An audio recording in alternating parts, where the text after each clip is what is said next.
प्रकृति ने हर जीव जंतु को अपनी सुरक्षा के साधन दिए हैं। किसी को जहरीला डंक, किसी को तेज दांत, पंजे, सींग, यहाँ तक कि नाजुक फूल को भी कांटों का हथियार दिया। मगर हम इंसानों को मिला सबसे खतरनाक हथियार, दिमाग। हमने प्रकृति के जीव जंतुओं से सीखा और अपनी सुरक्षा के हथियार बनाए और सीखी युद्ध कला यानी मार्शल आर्ट। भारत में भी ऐसी कई युद्ध कलाओं का जन्म हुआ। मैं मानसी राज भारत की इन्हीं युद्ध कलाओं के बारे में जानने महाराष्ट्र आई।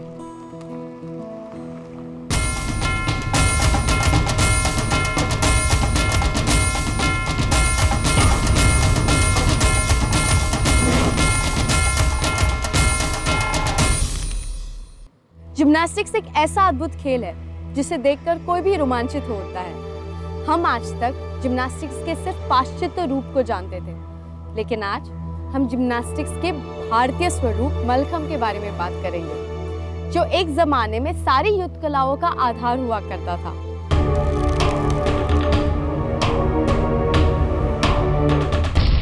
मल्लखंब प्राचीन भारत की एक ऐसी व्यायाम कला है जिसका इजाद योद्धा के शारीरिक विकास के लिए हुआ था।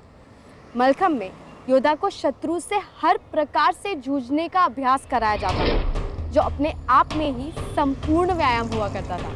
लेकिन आगे चलकर ये व्यायाम कला अपने आप में ही एक महत्वपूर्ण खेल बनकर सामने आई।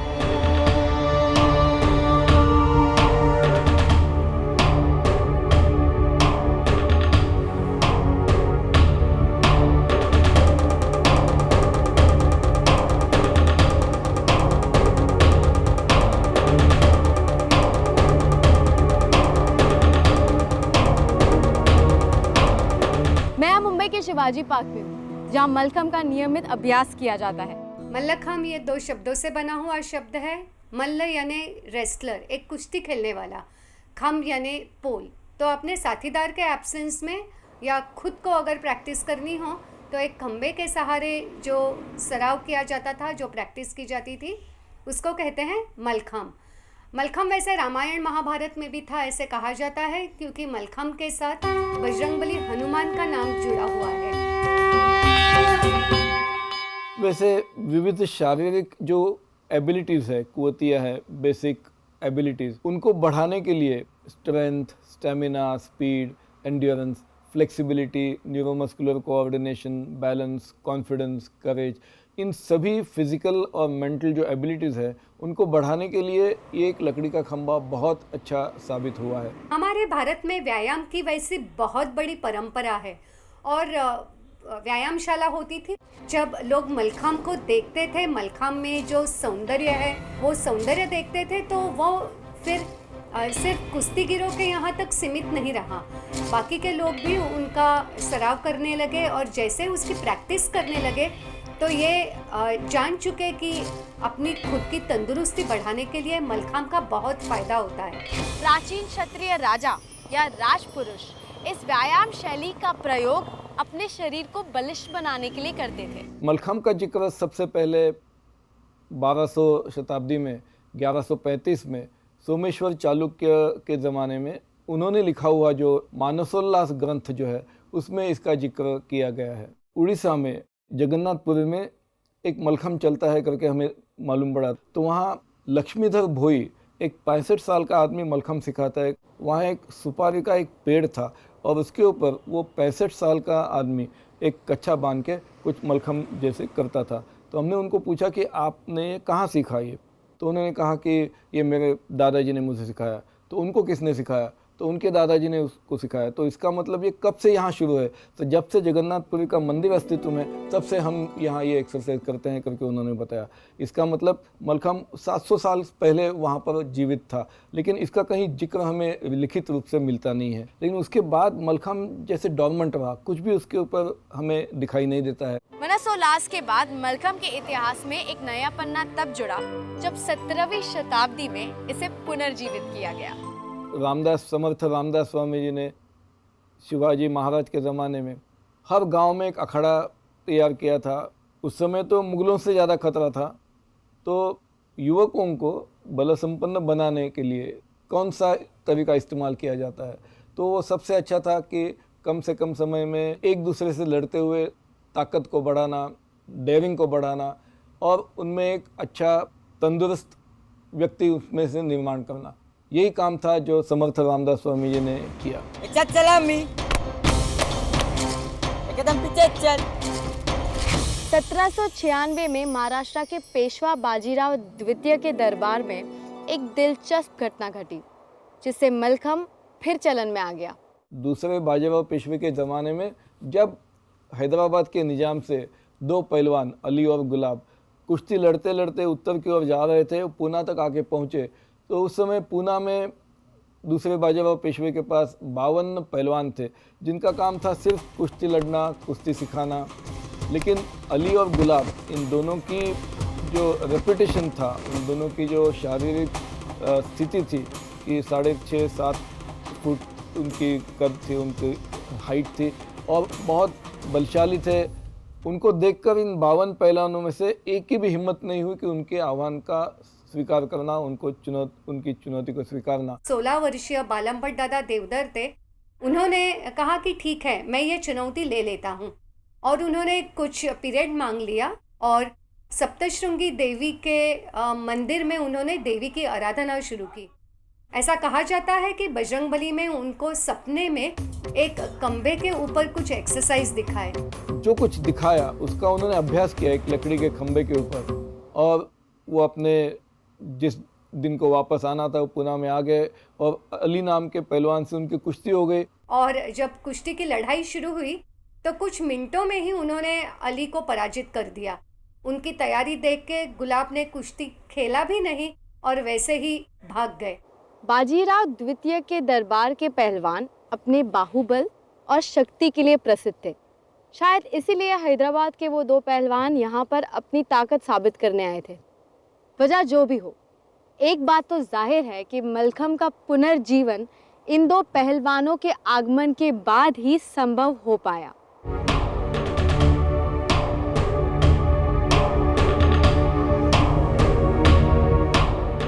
इसके लिए उन्होंने उस खंबे को, कि जिसने उनको वो ताकत दी, वो टेक्निक दिया कि अपने से ज़्यादा ताकतवर पहलवान को भी परास्त करने के लिए कौन सा टेक्निक हमें सिखाता है, वह खंबा है मल्लखंब। वीर हनुमान से मिली प्रेरणा दादा देवधर के लिए सत्य थी या भ्रम, ये कह पाना तो बहुत मुश्किल है। लेकिन इस विजय के बाद पेशवा बाजीराव द्वितीय ने मलखम के संरक्षण का वचन दिया और उसके विकास की पूरी जिम्मेदारी उठाई। जब ब्रिटिशों ने दूसरे बाजीराव पेशवा को ब्रह्मावर्त में, जो कानपुर से 35 किलोमीटर में है, वहाँ उनको रहने के लिए भेज दिया, तो वहाँ पूना से सूरत, सूरत से बड़ौदा, बड़ौदा से अहमदाबाद, फिर वहाँ से देवास, ग्वालियर, उज्जैन होते हुए झांसी, कानपुर करके वो ब्रह्मावर्त तक पहुँच गए, जहाँ रुके। उस समय बालमभट्ट दादा जी ने वहाँ कुछ अखाड़े स्थापित किए। 19वीं शताब्दी में दामोदर गुरु के शिष्य कोड़ाभाई नाना जी ने बनारस में एक मलखम प्रशिक्षण केंद्र खोला। यहाँ सिखाए जाने वाला मलखम न सिर्फ योद्धाओं के व्यायाम के लिए था, बल्कि ये आम लोगों की व्यायाम कला बनकर भी सामने आया।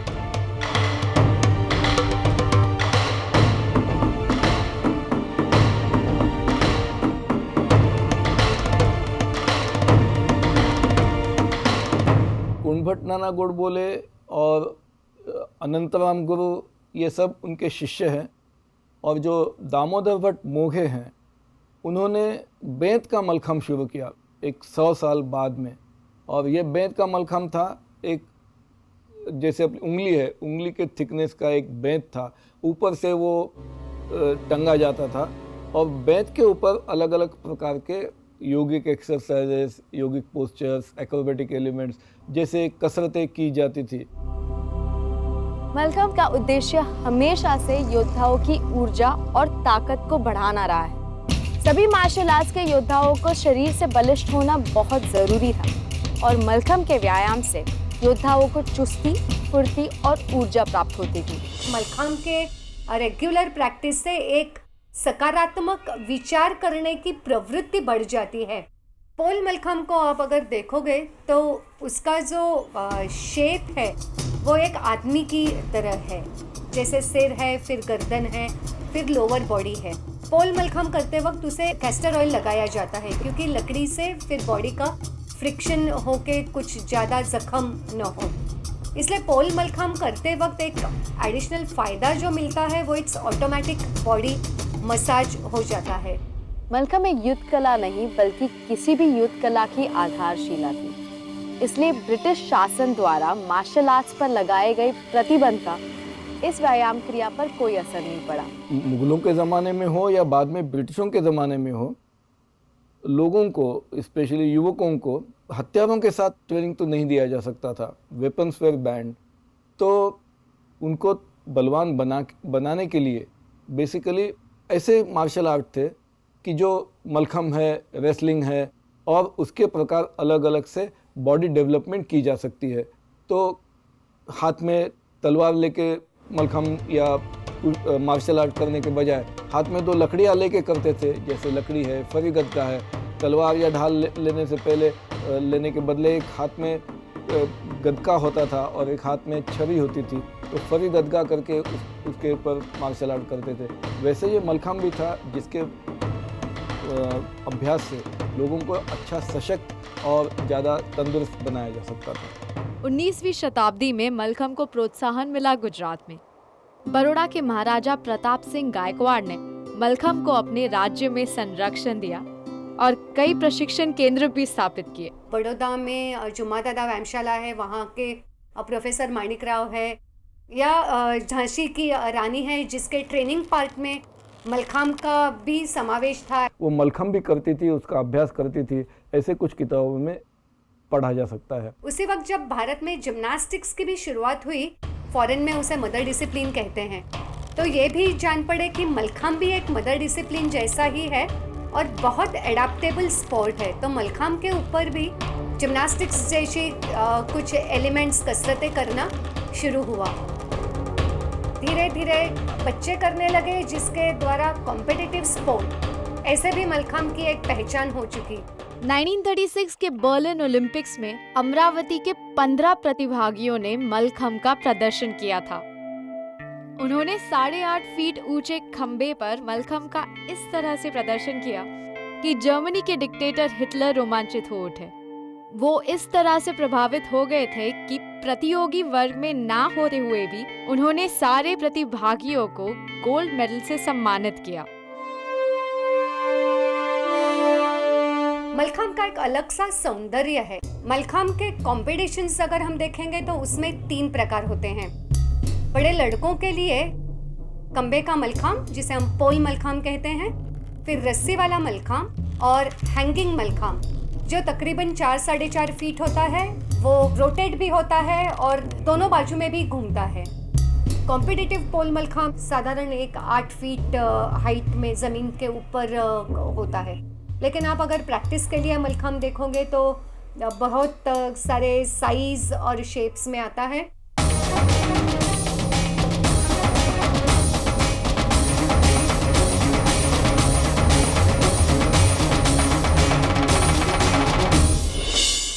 इसके अलावा निराधार मलखम यानी supportless mallakhamb, cane mallakhamb, mallakhamb on bottles, mallakhamb on floating platform, mallakhamb with weapons, ये मलखम के प्रचलित फॉर्म्स हैं। इन सभी फॉर्म्स के अभ्यास से शारीरिक शक्ति का विकास होता है।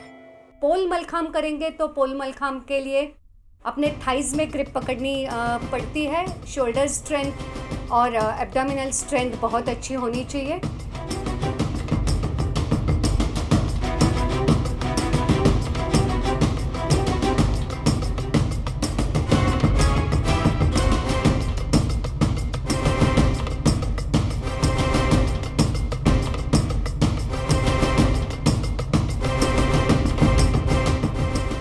मलखम के लिए शोल्डर स्ट्रेंथ, रोप दोनों पैरों की उंगलियों में इस तरह पकड़ा जाता है, तो खुद का वजन ऊपर उठा के एक्सरसाइज करना ये एक थोड़ी डिफ़िकल्ट बात होती है। हैंगिंग मलखम जब बच्चे करने जाते हैं तो बैलेंस का एक बहुत अच्छा सेंस डेवलप होने लगता है, होने की ज़रूरत भी होती है।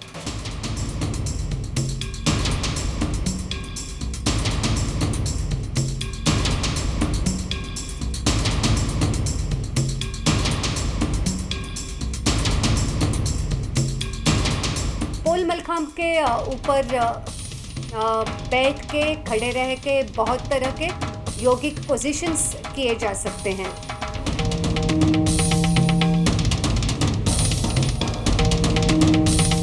ये तो अलग अलग डेमोन्स्ट्रेशन वैरायटीज़ हैं, जैसे कांच की कुछ बॉटल्स हैं, एक स्क्वायर वुडन बेस है, उसके ऊपर 16 बॉटल्स रखे जाते हैं, हर 4 बॉटल्स के ऊपर और एक स्टूल रखा जाता है, हर स्टूल पे और एक बॉटल रखी जाती है और उसके ऊपर एक स्टैंड वाला मलखम खड़ा किया जाता है। तो उसके ऊपर कसरत करना is acute sense of balance, confidence, courage, coordination.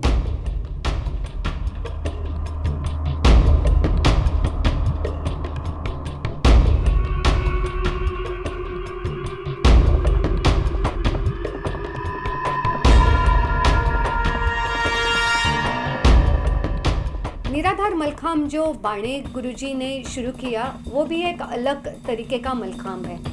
वो मलखाम नीचे से ऐसे तिरछा कटा हुआ होता है, तो इट्स अनसपोर्टेड, और ये अनसपोर्टेड मलखाम के ऊपर कोई सिंपल एलिमेंट भी करना बहुत मुश्किल की बात है। बॉटल लगा के, बॉटल के ऊपर निराधार मलखाम रख के, बॉटल और निराधार ऐसा कॉम्बिनेशन भी किया जा सकता है। दीप मलखाम में अपने फोरहेड पे एक छोटी प्लेट और उसमें एक जलती हुई मोमबत्ती रख के मलखाम के एलिमेंट्स किए जाते हैं। तो एक बहुत सारा कंट्रोल का, बहुत ग्रेस वाला इंडिविजुअल और पिरामिडल फॉर्मेशन का ये डेमोन्स्ट्रेटिव प्रकार है।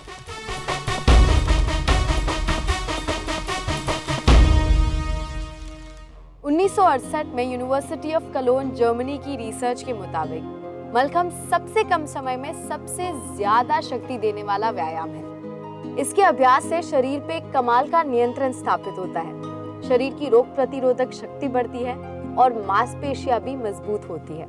अपने महाराष्ट्र से, मुंबई से एक नारायण बाबूराव भट्ट और पुरुषोत्तम सावंत, ये जो मलखम के खिलाड़ी वहाँ गए थे, उन्होंने 3 महीने वहाँ रहकर वहाँ के लोगों को मलखम का प्रशिक्षण दिया था।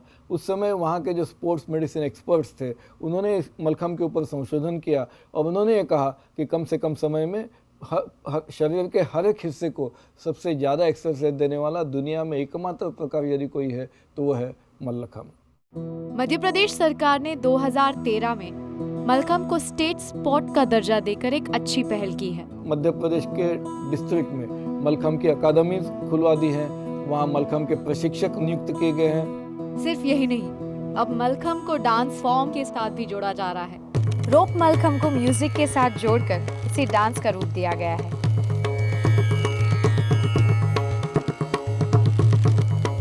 दक्षा सेठ है, उनकी लड़की ईशा शर्वणी, जिन्होंने अपने पूरे दुनिया में बहुत सारे जगह पर ये मलखम का इस्तेमाल किया है। वेरी नाइसली कंपोज, थोड़ा सा म्यूज़िक और उसमें डांसिंग मूवमेंट्स, इसके साथ मलखम को इसके बेहतरीन तरीके से उसको जोड़ दिया है कि लोग बहुत प्रभावित होते हैं। तो मलखम के अलग अलग एस्पेक्ट्स हैं। 9 यार्ड साड़ी में जब मलखम किया जाता है तो मलखम, रस्सी मलखम पे किए जाने वाले सारे के सारे एलिमेंट्स हम साड़ी में भी कर सकते हैं, ऐसे हमने देखा है।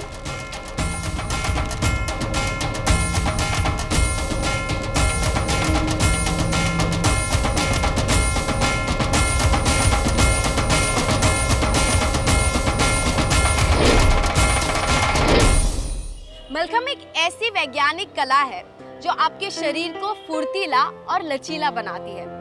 मलखम अपने आप में ही एक संपूर्ण व्यायाम शैली है जो आपके दिमाग और शरीर को तो स्वस्थ बनाती है, पर आपकी इच्छा शक्ति को दृढ़ कर आपकी धैर्य शक्ति भी बढ़ाती है। अभी मलखम बहुत तेजी से बढ़ रहा है। भारत में भी school games federation of India, इन्होंने स्कूल लेवल पे मलखम को रिकॉग्नाइज कर दिया है। Inter school competition district level, state level, national level पे हो रही है और इंडियन ओलंपिक एसोसिएशन ने भी मलखम को रिकॉग्नाइज कर दिया है। तो अभी भारत में 29 स्टेट एसोसिएशंस हैं जहां जो रजिस्टर्ड है और जो मलखम फेडरेशन ऑफ इंडिया को एफिलिएटेड हैं। आज भी कई लोग मलखम को जिम्नास्टिक्स की तरह राष्ट्रीय और अंतर्राष्ट्रीय खेल श्रेणी में लाने की कोशिश कर रहे हैं। वास्तव में इंडियन जिम्नास्टिक्स के नाम से जाना जाने वाला मलखम अपने आप में ही एक अनोखी व्यायाम शैली है। भले ही ये शैली योद्धाओं के शारीरिक विकास का आधार रह चुकी हो, लेकिन आज ये एक स्पोर्ट के रूप में अपना स्थान बनाए हुए है।